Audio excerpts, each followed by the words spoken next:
What's going on, guys? It's your boy Burrow77. It is close enough to 4:30, and I have a couple of plays I want to start out with, and I have 4 or 5 leans I want to go over, and then obviously open for questions, comments, concerns, anything you guys want to talk about before I get out of here. I am going to keep this tight to an hour to an hour and 15 absolute max, and then we'll just kind of go from there. So today I have money down on 3 plays that I put out in Discord, and I'm starting with Nathan Eovaldi over 5.5 strikeouts. This was available at -108 over on Caesars. Let's take a quick look and just see if this line moved at all. Eovaldi -115. I'm still okay playing it at -115, -108 still on Caesars. So best number there. We just got a little bit of movement on offshore. It was -109. Now it's -112. I think that's still fine. -110 on Bet Rivers Sugar House if you can get money down over there. And then -109 Prax if you have Prax. I like Eovaldi. Let's get into why a little bit. Eovaldi has a good history versus the O's going back to 2022. He has faced them 4 times and has cleared this line in 3 of his 4 starts, including last season in the divisional round of the playoffs on 10-10, where Eovaldi struck out 7 Orioles in 7 innings of work for the Texas Rangers to complete the 3-0 sweep of the divisional series. Eovaldi has seen Mullins, Hayes, Mountcastle, and Santander 20 or more times, and he has above a 20% K rate versus every one of those guys except for Santander. And I will pull that up now to show you where I got it. This is Baseball Savant, probable pitchers. Come on down. Oops, I did not pass it. We are looking for, here we go. Eovaldi head-to-head versus Mullins, 33 at-bats. Hasn't walked him at all. He's got 8 hits, 3 doubles, 10 strikeouts with a batting average of 242 and a slugging of 333. Who else did I say? So we got, that takes care of Mullins, Hayes. He's seen 28 times. He's given up 8 hits, 2 doubles, sat him down 6 times on strikeouts for a 21.4% K rate with a batting average of .286 and a slug of .357. Next up is Mountcastle. Faced him 23 times, walked him twice for 21 at-bats, only had 6 hits, struck him out 7 times with a 30.4% K rate. And then Santander, the most difficult of the guys that have very significant data sets and data sizes here. Sorry, I am just realizing that my lighting is kind of terrible. Maybe that'll brighten my face up a little bit. I don't know why it's so tinged red, but hey, what are you going to do? Anyway, Santander, 24 plate appearances, has only been struck out 3 times for a 12.5% K rate, has 5 hits, 2 doubles, only batting 208 and slugging just shy of 300. There are a couple other guys in the lineup here with these, 8 and 7 are okay sample sizes.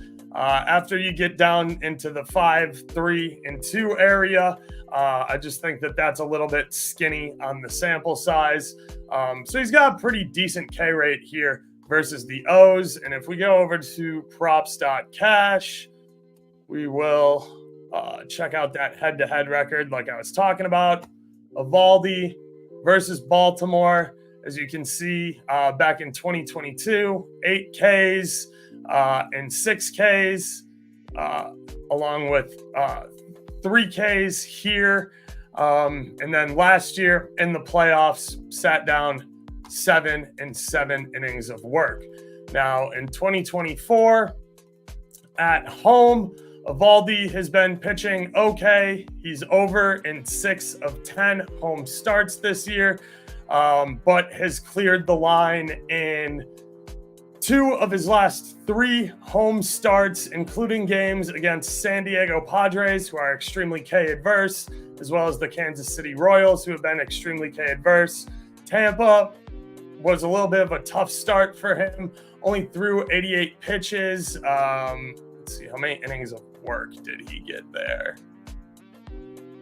He did go 7 innings on them, so that is a small concern because Tampa has been striking out a pretty good amount. But I like Eovaldi to shove at home today. So, yeah, we talked about Eovaldi having a significant sample size here with 142 plate appearances versus Baltimore lineup. Talked about this line, Padres, Royals, K-adverse teams. The O's, they have definitely had a really rough start to July, and how they play here out of the All-Star break will be key for them, especially in their division. I do like Eovaldi to shove it home. If you guys don't, I can understand. The O's have been tough a majority of the season. I'm just not sure how they're going to come out of All-Star break here. I think we're getting a really nice number here on Eovaldi, who has a nice history versus the O's and a bunch of bats in this lineup. That he's been able to K at a pretty substantial rate. So that's where I'm at on Eovaldi. Oh, nice. Fernando, what's going on? He's on Reds money line and Reds team total over today. Okay, I like both of those plays. And since you're watching, Fernando, and mentioned the Reds, I'll jump into it. I'm on the Reds first 5 minus a half a run today at plus 102 over on Bet Rivers. I definitely liked and leaned on the Reds money line today, and did take a look at their team total, as well as some stuff in the first inning here, because I do like the Reds to get to Patrick Corbin here. So Cincinnati has had Patrick Corbin's number. 5 batters have faced Corbin 8+ times. Slater has 16 plate appearances versus him. Stevenson has 11. Steer has 8. India has 11. And De La Cruz has 8. Slater has a .438 batting average versus Corbin. Stevenson has a .33 batting average versus Corbin. Steer has a .33 batting average versus Corbin. India is batting .400 versus Corbin. And De La Cruz is batting an absolutely outstanding .625 against Corbin. So not only does Cincinnati have Corbin's number, the top of their order absolutely smokes him here. And I'll show you where I pulled those numbers from. It's going to be the same deal as over here on Baseball Savant.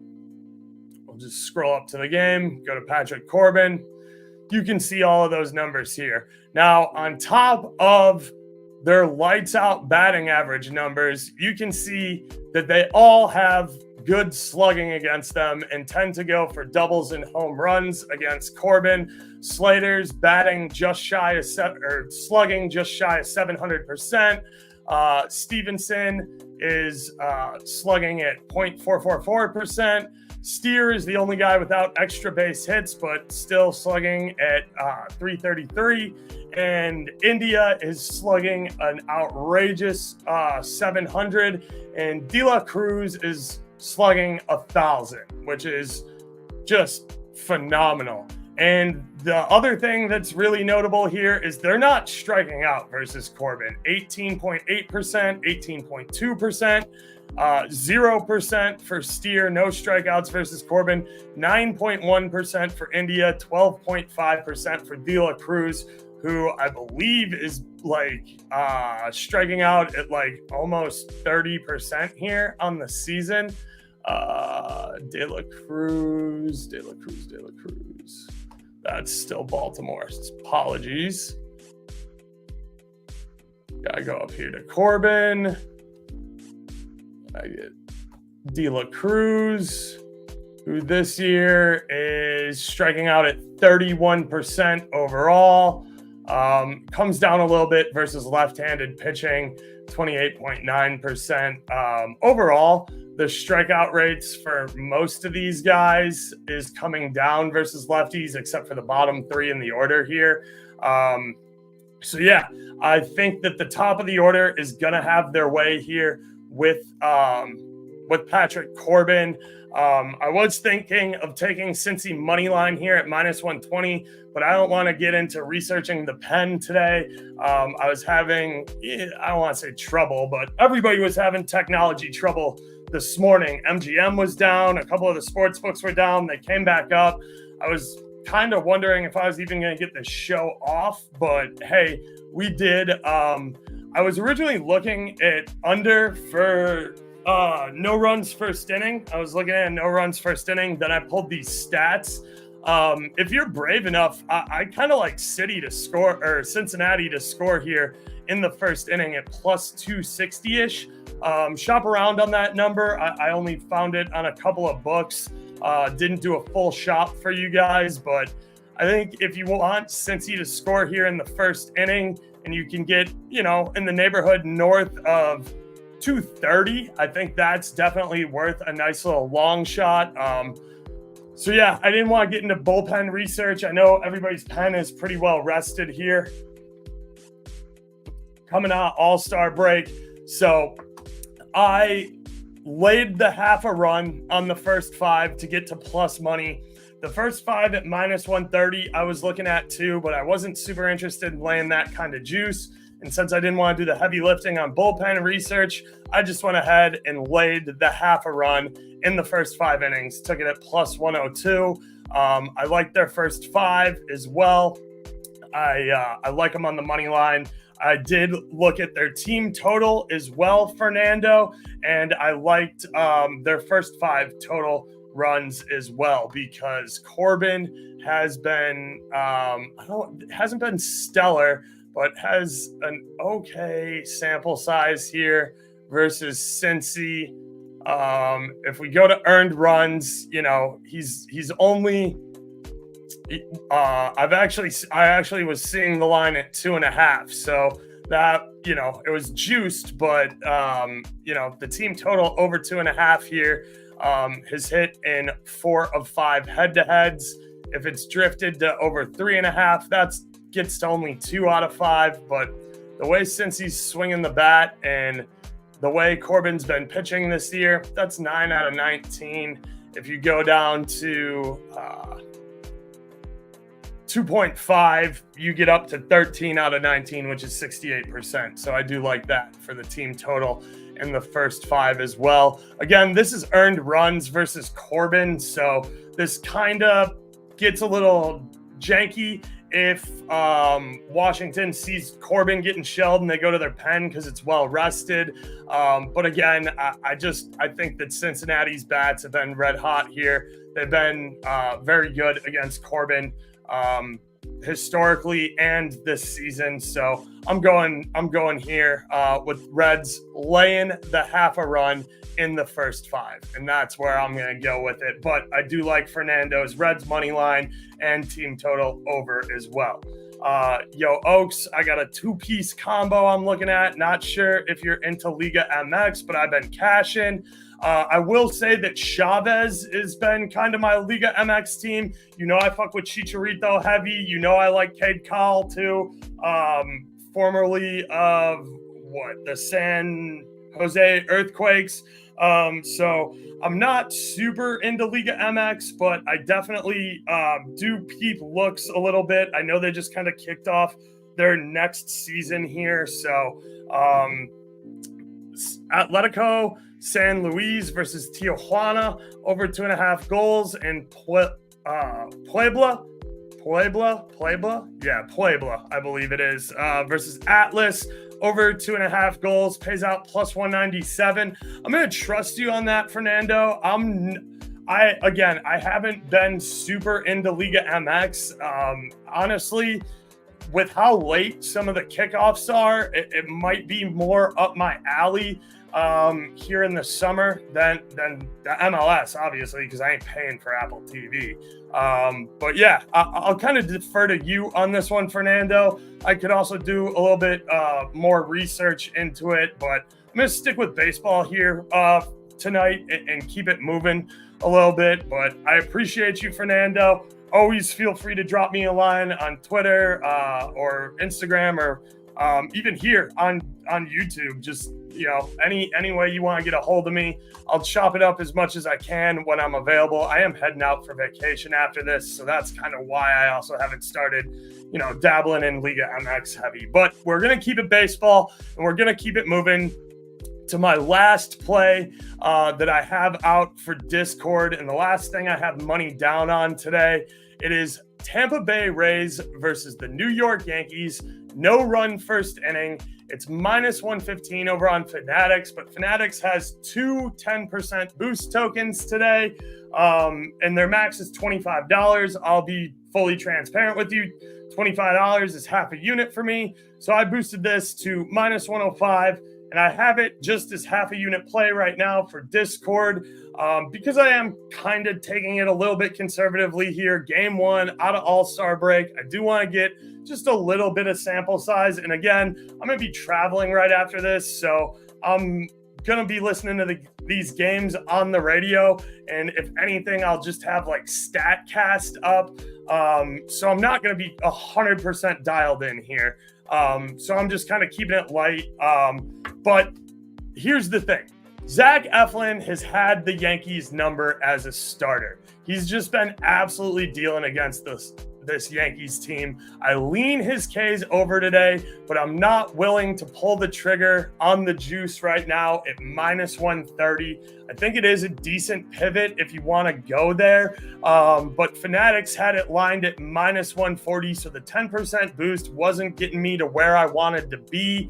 And I didn't really have any boosts on other sports books. Again, MGM, last I checked, is still shut down in my area. If they're open before first pitch of this game, I tend to get 20 to 33% boosts over there. If that's the case, I will probably pull the trigger on a double dip here on Eflin in his Ks. But anyway, Eflin has been shaky at best when it comes to NFRI, especially on the road. He's 5-5 this season, so you kind of think that's an auto fade.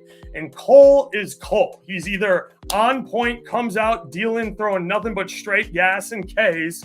Otherwise, he gives up a couple of runs early, then tends to dial in late. And I can live with whichever Garrett Cole comes out here, because the key thing I want to talk about is Eflin versus the Yankees. He has had their number. In the last 4 head-to-heads, he has not given up a run in the first inning.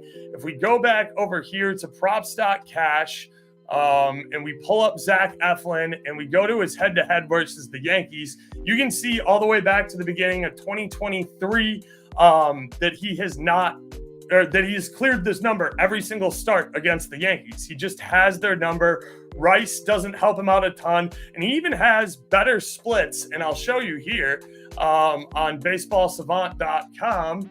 If we go up here to Zach Eflin, you can see when we pull up his stuff here and get to his splits that he is definitely better at strikeouts, walks, hits, innings pitched, all that stuff here versus left-handed batters in the MLB, which is nice because he should be, and I will double check this info here on MLB.com. He's got 3 lefties that he's facing off, or 3 of the 4 first bats here versus the Yankees are lefties. So you got Rice, who he has a limited sample size. Again, Rice is a rookie, and he's a lefty. He's sat him down several times. The problem is Soto here, and we'll get to that in a second, but Soto's a lefty as well. Judge, who he has a phenomenal record against. He's struck him out like over 40% of the time he's faced him. And Verdugo, who is a little bit tough, but is a lefty again. So we'll get into a little bit of his head-to-head here with this Yankees lineup. Nazir, big fella, if the Diamondbacks lose, I'm gonna cry. Oh shit, are the Cubs rallying late? Oh man, I'm hoping for you to get your Arizona win. As you can tell, I got the Los White Sox shirt on right now. I'm a Sox fan, so it's not like I have a ton of love for the Cubs. I do like Steele, to be honest with you. But yeah, I'm a Sox fan. It's not like it matters. They're a national embarrassment. So anyway, here's the big problem with Eflin here. My biggest concern is Soto. Soto's faced Eflin 37 times. Soto's drawn 6 walks, which isn't a huge issue for me. If he gives up a free bag to Soto, I got no problem with that because Soto's just been hitting the piss out of him. He's got 14 hits in those 37 at-bats with the 6 walks. That comes down to 31 at-bats, so 14 hits is a lot, giving him a batting average of .452 versus Eflin in an incredibly significant sample size and a slugging percentage of basically 75%, 74.2 or 7.742, which is a pretty high slugging here. So as long as Eflin can manage and work around Soto here, I really like his chances, especially against Judge, who, again, like I said, 40% was low, 60% K rate. I also like if you're a higher odds guy and you like kind of climbing the ladder here, I like Judge first plate appearance strikeout sitting at like plus 240, plus 250. Eflin's just been absolutely dialed against Judge, striking him out 9 times in 15 at bats, no walks, and only coughed up 2 hits. So I do like that if you're into Judge first plate appearance strikeout, like I tend to be, because I deal with a lot of Yankees fans and they are obnoxious. It's, for me, like I like Judge and he goes Yabo, but his Yabo number always fucking sucks. I always see people putting it in round robins. I see them betting it at like plus 190 for a home run. And I'll just tell you right now, no MLB hitter at all is worth plus 190 on a home run. It's just not a value play. So I like, for value, taking his first, second, third plate appearance strikeouts, if you like those numbers. Again, striking out at almost a 60% clip versus Eflin, which I think is fantastic. So, yeah, I like the no runs first inning here. I'll live and die with whatever it is Cole's going to do. Again, I did go back and manually check this. Last 4 outings, before Eflin kind of got hurt here, after his getting into the start of the rotation in 2023, last 4 outings where he's been healthy consistently has given up no runs in the first inning, and all 4 for the Yankees, going back all the way to August 1st of 2023. So I do like Eflin here. I do like his numbers versus the Yankees. I do like his Ks if I can find a way to get it above minus 130. What I'm really looking for is minus 120, and I would probably pull the trigger at minus 125. I'm just not there yet at minus 130. So those are all the bets I have cash down on. You're good, Oaks. No worries. So those are all the bets I have cash down on. And we'll get into some of the leans since I don't see too many questions here. I am actually going to quickly pull up for myself the play-by-play here for the Cubs. Well, we got bottom of the 8th. I'll actually just throw this in a different tab so you guys don't have to look at it. Sorry for showing you my Instagram. I got to keep that open while I'm live over there. 2 men on to get out of this inning here for our boy Nazir. So these are just some leans I've been looking at. Jack Flaherty over 5.5 Ks. The data doesn't tend to agree with me here. But I just have watched Flaherty pitch a ton this year, and I know Toronto is really K adverse. But I do like Flaherty again over in 2 of 3.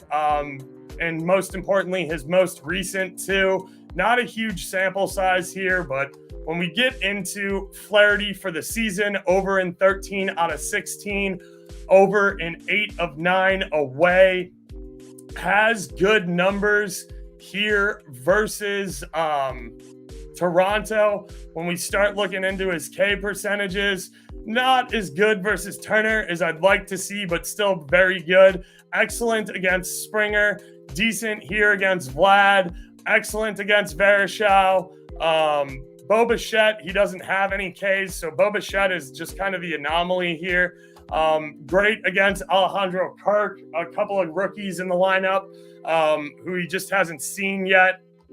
And he's just got really good numbers. He's not giving up a high batting average against any of these guys except for Bo Bichette, who, again, is kind of an anomaly, but has been hurt and is working his way back from injury and has been massively regressing on his K and his slugging throughout this season. So I do think it's a really good spot, and I do want to get there on Jack Flaherty and his over Ks.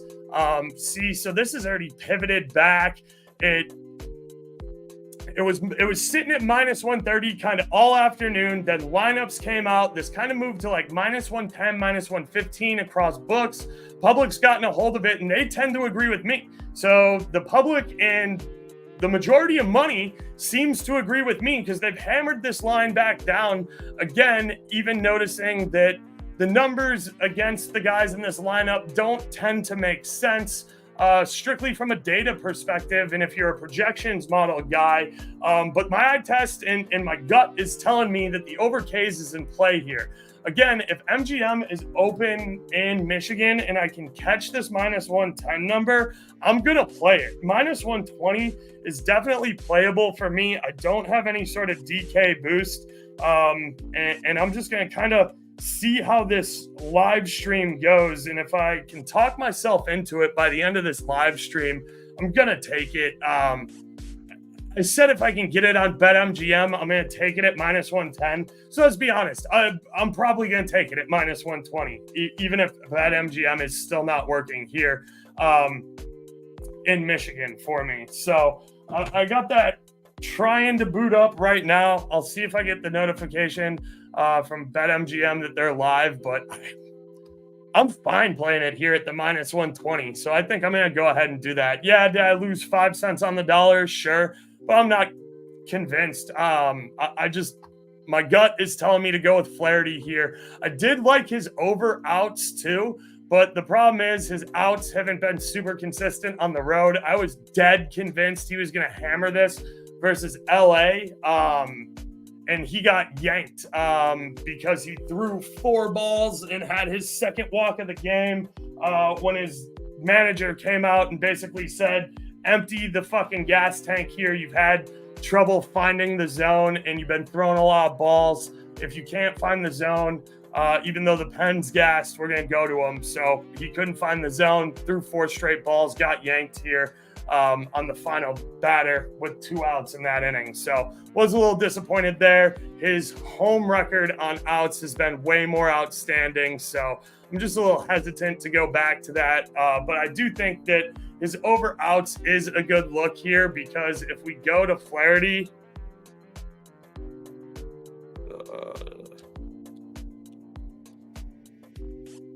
so if we go to Flaherty here,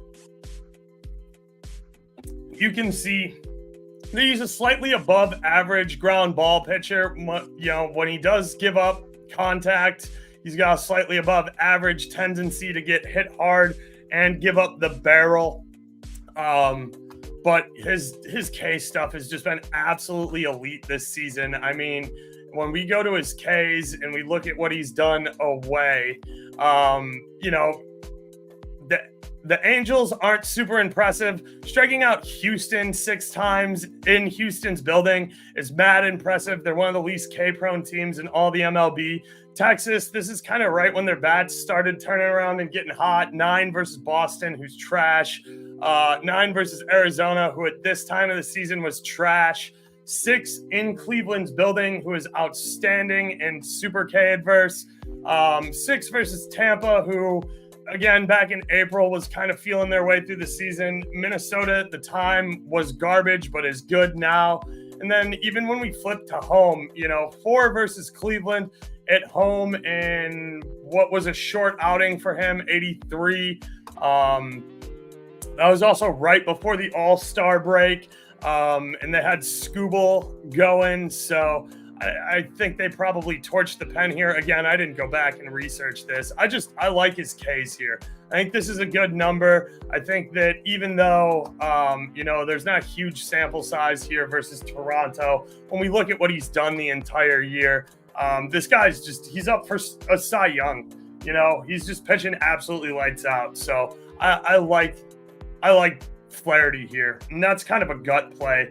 And with the -120 price point, I think I can get there. Might take a shot. 0-1 hits record in the Yankees game. -104. I'll wait 10 minutes before game time to bet it. -104 hits record. Ooh, okay. Are you talking about Judge not to get a hit? Let's see here. Hitter strikeouts, Judge. Okay, well, MGM unfortunately is down for me. I would take his over 1.5 strikeouts at +180. Let's see, hits under 1.5. Yeah, I mean, if you can find under 1 at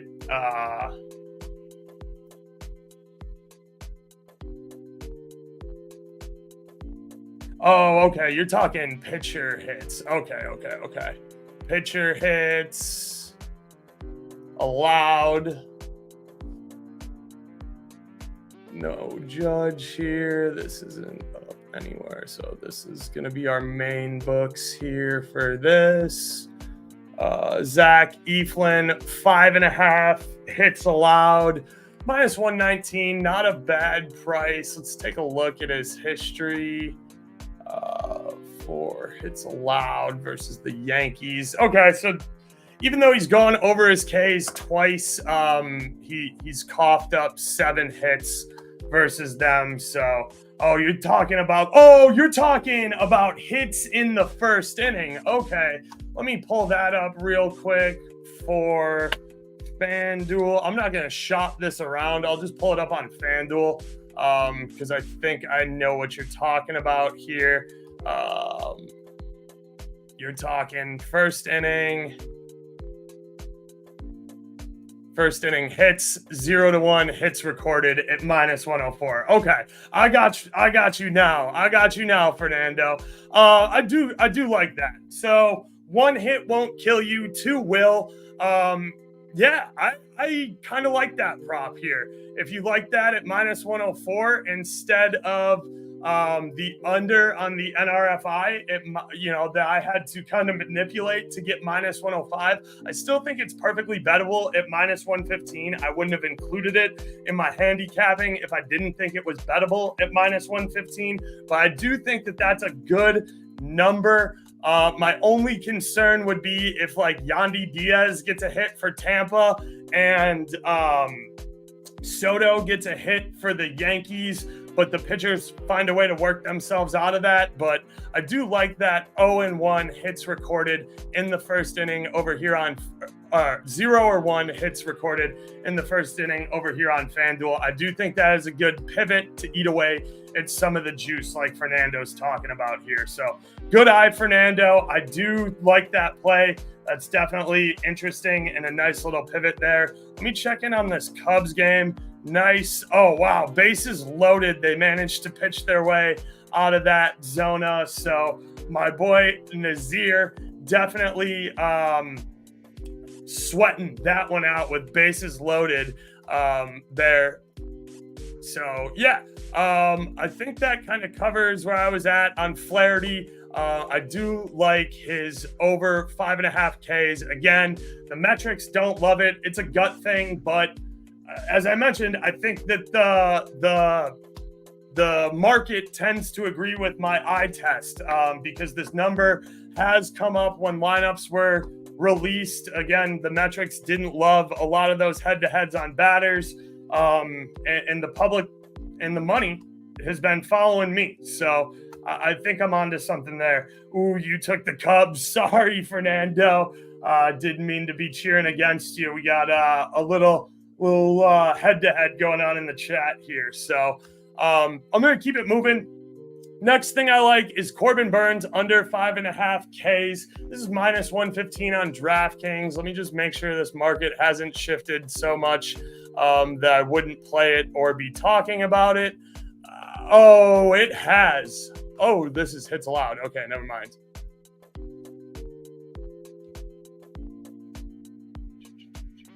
Burnes minus 120, I think, is still playable.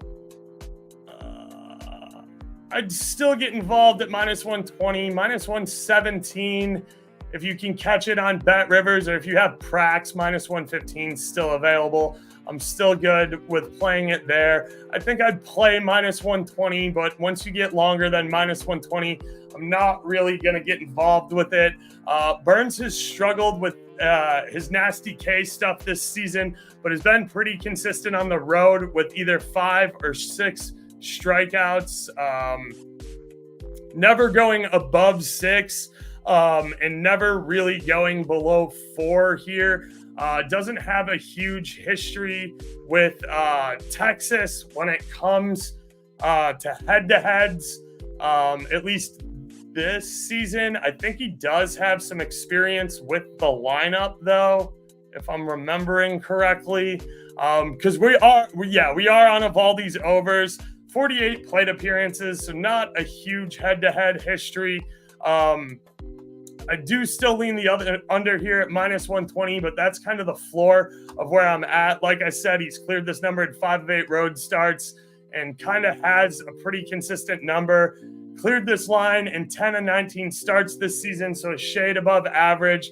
But the Rangers' bats have come alive, and they were super red hot heading into All-Star game. If you think that that continues and you like the bats to stay hot, because that's been the trend all of July, only one pitcher has cleared their closing K line versus the Rangers in the month of July, and that was Zach Littell on 7-7. So the Rangers has just been scorching hot. I think that that continues. I think that what's his name, who participated in the home run derby, Garcia.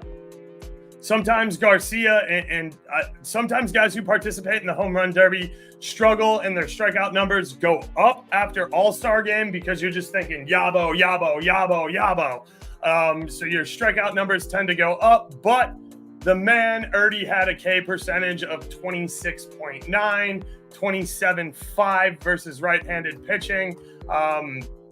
So if his strikeout numbers go up, I'm not super concerned about it because I'm guessing the maximum times Burnes is going to face him is 3. And if he strikes out 2 of those 3, I can live with that. If he strikes out all 3, I'm probably beat anyway. If he strikes out any batter in a 9-man rotation 3 times, I'm probably beat on taking the under 5.5 strikeouts anyway. But so yeah, I just kind of lean Burnes's under Ks here with how hot Texas was going into All-Star break. Again, that's why it's a lean and not an official play. I haven't talked myself into putting money down on this bet yet, and the odds are walking away from me a little bit, so I don't know if I'm going to pull the trigger. And again, everybody had a ton of rest and it's a little bit of a reset for these teams coming out All-Star break. So I do like the Rangers to stay hot. That's why I backed Eovaldi, because I had a little bit more of a perceived edge, in my opinion, on his Ks than I do on Burns's under. Moving right along, JP Sears over 4.5 Ks at -140 on FanDuel. This is going to be short and sweet. I still like this line, and I like everything about this play except the number. I'm just not going to lay -140, -145 on a straight bet. I do think it makes a decent parlay piece. That said, JP Sears has been mad inconsistent all season, but I have been taking him at the right times when I do back JP Sears. I think I'm 3-0 or 4-0 on the season on JP Sears numbers. So I do have a pretty good eye and a pretty good feeling for when JP Sears is about to pop off. I like him tonight against the Angels. I'm just not going to lay -140 to do it. It's that simple on a straight bet. So that's where I'm at with that. Philly versus Pittsburgh on the NRFI at -120. Not a lot of concern for me on Nola's end. My big concerns come from Perez pitching. He has to get the first three guys to get this home, in my opinion. He has a really great record versus Schwarber and Harper. Turner, he's okay against. He's just batting .333 versus him with 2 doubles. The big problem here is getting to Bohm, who's batting 4th in the lineup. If he sees Bohm, I think this bet is probably beat, especially if you got Turner on 1st or 2nd, or if Turner gets a single and, we see somebody steal a bag on him. Bohm, who is confirmed batting 4th, because I have the lineups and I looked at him, has 8 hits and 16 plate appearances. He's batting .500 against Perez, with a slugging just shy of 700. The man's been getting doubles and home runs off of him, so that is a major problem. But if you like to take the risk here and you think Perez can get through the first 3 guys and get out of that inning clean with a 3-up, 3-down, then I can get behind a no-run first inning here. If Bohm comes up with a runner in scoring position, it's a coin flip. I'm going to be sweating my absolute nutsack off. So that is a lean here. I do still think there's decent value here at the -120 price point, because Perez has been good in the first inning here. When we pull up his 2024 data, we got Nola 7-1 on the road, 16-3 overall. Massively significant sample size. Perez at home is 5-2, 71%, 11-3 overall this season, 79%. So our pitchers are giving us an implied probability of 2/3. Then when we go to the offensive data, Philly has been having a little bit of a step up the last 10 days, and they have been pretty decent in the first inning overall at 63% on the road. Schwarber does give them a nice boost, but like I said, Perez has had great stuff versus Schwarber, so that is a huge mitigating factor there. And then Pittsburgh's just been atrocious in the first inning this entire year, and in their last 10. So based on team stuff, that puts the edge just slightly in favor because of how hot Philly has been in the first inning. But like I said, if Perez can go 3-up, 3-down here, I like it. And I do think there's value there at -120. The last one I'll mention that I didn't have time to type up is the Chicago White Sox on the NRFI. Flexen has been dealing well, especially on the road. KC's yes, FRI numbers go up a pretty significant tick at home. Michael Wacha has been fine both home and away. And I'll just show you that offensive data here where KC's numbers take a nice uptick when we go from overall to home record. You can see it jumps up from 81% to 65. 65 is still within reason. They don't strike out much, but Bobby Witt Jr. is really the only guy who's given Flexen a ton of problems in the top of this order. So as long as Bobby Witt doesn't beat one for a double a triple or a home run, I think that Flexen can get through the top of this order here. And the Sox are just terrible in the first inning. So that's kind of all I got. I'll leave this open. If you guys have any questions, comments, or concerns, anything you want help research with, I'll give you a couple of minutes here. Otherwise, I got to do the plug stuff. So be sure to like and subscribe here on YouTube. It costs you guys absolutely nothing, and it's a massive help to me. I appreciate all you guys tuning in. I know the MLB streams tend to be a little bit slower. They're not as fast-paced and as action-packed as soccer lineups. Baseball is just a slower sport. It's a huge stat nerd sport too. So it does take a little bit longer to explain things. So I'm sorry if these aren't as engaging, but I do find them to be valuable. And I am giving you some plays that I have cash down out of my pocket on that I'm confident enough to bet. So I do think that these have value as well. So thank you all for tuning in. I do always appreciate it. I'm not seeing any questions pop up. So Nazir and Fernando, thank you for participating in chat today. Last call, please like and subscribe on YouTube. I really, really appreciate it. Again, it costs you guys nothing. I know Fernando and Nazir, or at least Fernando is, because that's where we're talking, is on the YouTube chat. I do get that notification through StreamYard. Last but not least, if you're interested, check out the Discord. $15 a month. Check out some merch. We got Burr Oaks hats, shirts. I'm even wearing Burr Oaks sweat shorts, joggers. We got it all. That's tftdrip.com. So feel free to check that out. I will be back Wednesday night with Leg for 2 Foot Talk to talk some soccer. I am going on vacation, but it's a short, like 1 hour travel for me. So I'll be back to talk that. And then, appreciate you guys for tuning in. If you didn't check out the preview video for this MLB stream / the first call for European club season, I did put out a little preview video last night for that. August 17th, August 18th, I put out a schedule. We're doing 2 clubs lives for EPL, Serie A, La Liga. We're doing West Ham versus Aston Villa on August 17th at 11:40 a.m. We're doing AC Milan versus Torino August 17th at 11:55 p.m. And then we're doing Chelsea versus City at 10:40 a.m. On the 18th, and Mallorca versus Madrid at 2:40 p.m. on August 18th as well, to get the first looks for the soccer streams come club season.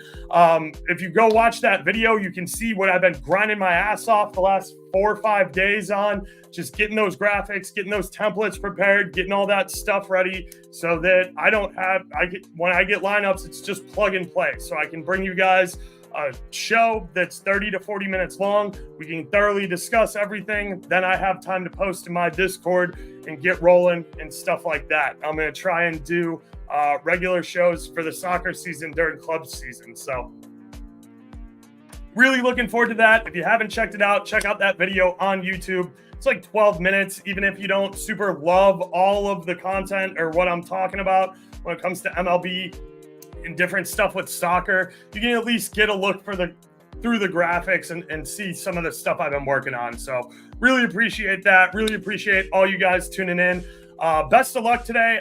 As always, I hope to see you at the window. Let's win some money. And just remember, keep your expectations in check straight out of the All-Star game. A lot of these guys are well rested. They're going to have the right motivation. You know whether or not your team's buyers or sellers, whether or not you're pushing for the playoffs here. And let's have a great day. I do think that I am probably going to talk myself into adding Jack Flaherty to my card here once I get off the air. So I'm going to jet. I appreciate you all. Quick recap before I get out of here. Nathan Eovaldi over 5.5 Ks, minus 108 on Caesars, locked in on that. Tampa Bay versus New York Yankees, no run first inning, minus 115 on Fanatics. I personally used a boost, but I think it's still good to play at minus 115. And Cincy first 5, minus half a run at plus 102 on Bet Rivers. Perfectly fine taking this number all the way down to minus 105. After that, I agree with Fernando. Play Cincy on the money line at -120 or look into a team total over. Fernando, pretty much cover everything. Thank you for the stream. Thank you for tuning in, Fernando. Once again, I am Oaks, and I am out. Deuces. Appreciate y'all.